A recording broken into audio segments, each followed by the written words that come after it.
नीली आंखों वाली परी की कहानी। सालों पहले बानिया राज्य में कर्ण राजा का शासन चलता था।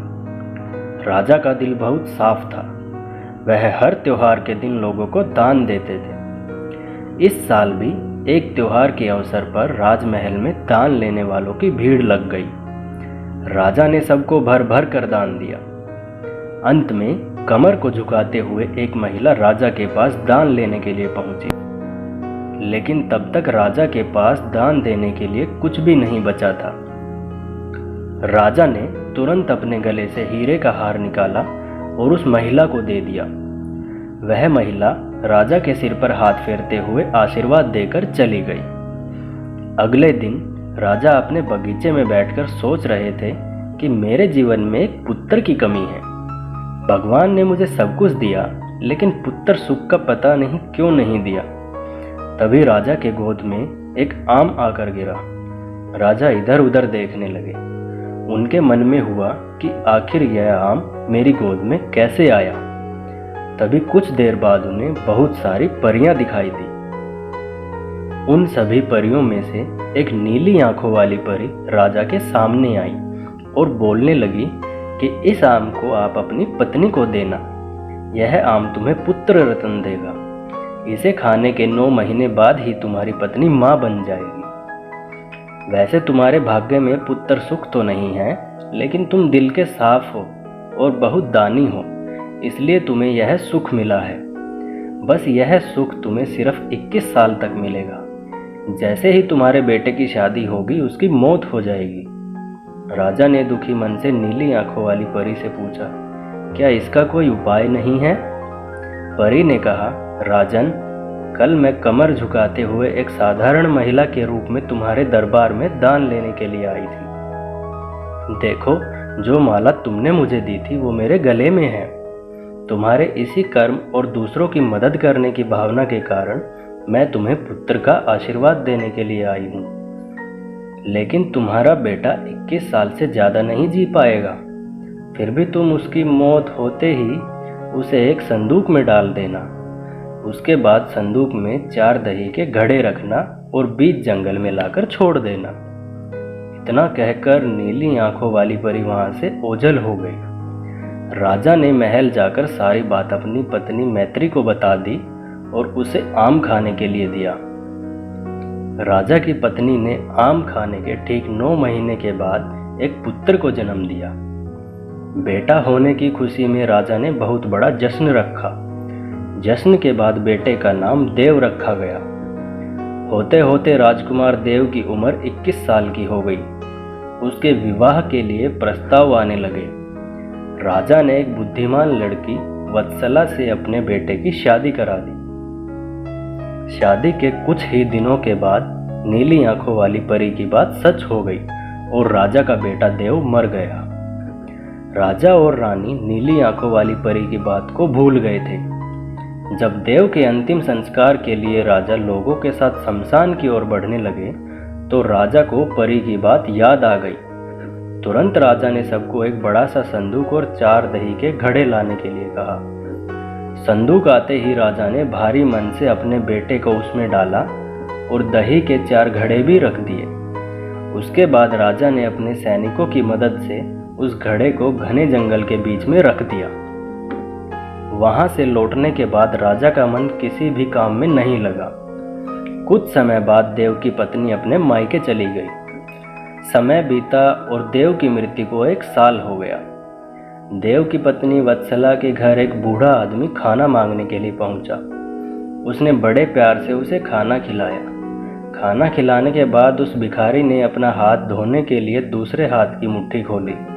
तभी वत्सला ने उस मुट्ठी में अपनी पति देव की सोने की चैन देखी। वत्सला ने तुरंत भिखारी से पूछा, आपको यह चैन कहाँ से मिली?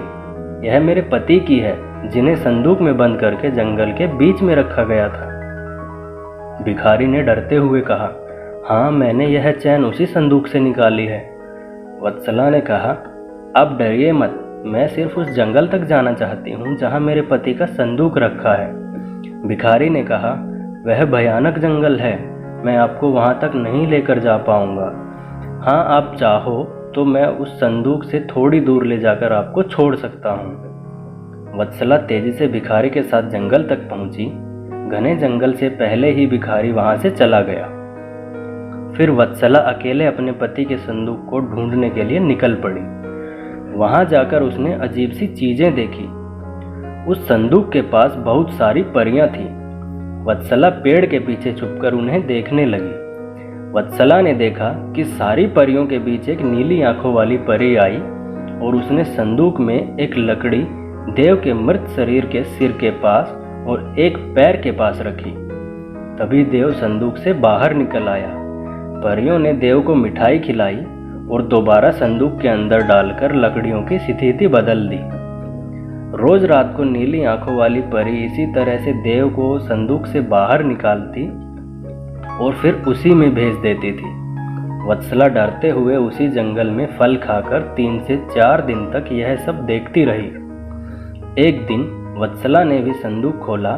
नीली आंखों वाली परी की तरह ही लकड़ी की स्थिति को बदला। तभी देव संदूक से बाहर निकल आया। देव ने जैसे ही अपनी पत्नी को देखा वह हैरान हो गया। देव कुछ बोल ही रहा था कि अचानक वत्सला बोल पड़ी, मैं आपको इस जंगल में इस स्थिति में नहीं रहने दूंगी, आपको मेरे साथ चलना होगा।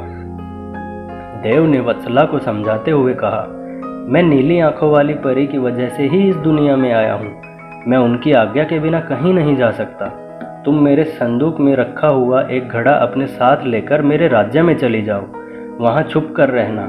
तुम्हें 9 महीने बाद एक पुत्र होगा, तब मैं तुमसे मिलने आऊँगा। अब तुम लकड़ी की स्थिति बदलकर मुझे पहले की तरह संदूक में जाने दो। वत्सला ने अपनी पति के कहे के अनुसार वैसा ही किया। सबसे पहले संदूक में पति को भेजा। फिर वह दही का एक घड़ा लेकर रूप बदलने के बाद राजमहल पहुंची और रानी को चिट्ठी भेजकर रहने के लिए जगह मांगी। रानी ने दया करके उसे राजमहल के पास ही एक कमरा रहने के लिए दे दिया। जब रानी को पता चला कि वह गर्भवती है तो रानी भी उसका ख्याल रखने लगी। जब वत्सला ने बच्चे को जन्म दे दिया तो देव उससे मिलने के लिए आया। उस समय रानी पास से ही गुजर रही थी। उन्होंने तुरंत अपने बेटे को पहचान लिया। रानी सीधे देव के पास पहुंची और पूछने लगी, यह तुम्हारी पत्नी है? यह तुम्हारा पुत्र है? तुम जीवित हो? अब मैं तुम्हें कहीं नहीं जाने दूंगी। देव ने कहा, माँ, मैं आपके साथ नहीं आ सकता हूँ। इसका एक ही उपाय है, आपको अपने पोते के लिए एक उत्सव रखना होगा। आप उसमें सारी परियों को बुलाइए। जब परियां आ जाएं, तो नीली आंखों वाली परी का बाजूबंद किसी तरह निकालकर जला देना। उसके बाद नीली आंखों वाली परी से मेरे जीवन का वरदान मांग लेना। इतना कहकर राजकुमार देव वहां से चला गया। उसकी मां ने दुखी मन से उसे विदा किया। कुछ ही दिनों में रानी मैत्री ने अपने बेटे देव के कहे अनुसार जश्न रखा और सारी परियों को भी बुलाया। सभी जश्न में डूबे हुए थे। तभी रानी मैत्री का पोता रोने लगा। रोते बच्चे को देखकर नीली आंखों वाली परी ने उसे अपनी गोद में उठा लिया। तभी रानी मैत्री ने परी से कहा, देखिए न, इसे आपका बाजूबंद पसंद आ गया है। तभी तो आपके पास आते ही इसे ने रोना बंद कर दिया। क्या आप कुछ देर के लिए इसे अपना बाजूबंद खेलने के लिए दे देंगी? परी ने तुरंत अपना बाजूबंद उस बच्चे को दे दिया। रानी मैत्री को इसी मौके का इंतजार था। उसने सबकी नजरें बचाते हुए उस बाजूबंद को आग में डाल दिया। नीली आंखों वाली परी ने अपने जलते बाजूबंद को देखकर रानी मैत्री से पूछा, आपने यह क्या किया? अब हम आपके बेटे देव को अपने पास उस जंगल में नहीं रख पाएंगे। यह सुनते ही रानी मैत्री ने रोते हुए परी से प्रार्थना की। उन्होंने कहा, आपकी कृपा से मुझे बेटा हुआ था।